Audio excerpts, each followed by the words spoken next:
ఎప్పుడైనా ఆలోచించారా? మన ఇంట్లో ఏ శుభకార్యం జరిగినా, ఏ కొత్త పని మొదలుపెట్టినా వినాయకుడిని పూజించడం మాత్రం తప్పనిసరి. ఎందుకంటారు? అయ్యో! ఎక్కడికెళ్తున్నారు? గూగుల్ చేద్దామనా? పర్లేదండి. నేను తెలుసుకున్న విషయం ఏంటో తెలుసా? వినాయకుడిని పూజించడం వల్ల మనం మొదలుపెట్టే ఆ పని ఎటువంటి ప్రాబ్లమ్స్ లేకుండా సక్సెస్‌ఫుల్‌గా కంప్లీట్ అవుతుందన్న నమ్మకం. మరి ఈ వినాయక చవితికి మనం కూడా అటువంటి ఒక కొత్త పనిని మొదలుపెట్టొచ్చు కదా! ఒక కొత్త హ్యాబిట్‌ని డెవలప్ చేసుకోవచ్చు. రైట్?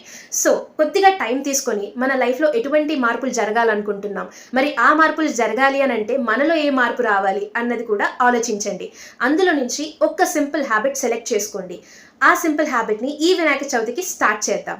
నేనైతే ఎర్లీ మార్నింగ్ లేవాలి అన్న హ్యాబిట్‌ని డెవలప్ చేసుకుందాం అనుకుంటున్నాను. మీరేమనుకుంటున్నారో కమెంట్ చేయటం మాత్రం మర్చిపోకూడదు. ఈ సందర్భంగా I am wishing you all a happy, progressive and prosperous Vinayaka Chavati. So keep celebrating like this with me on this channel till I see you in the next shot.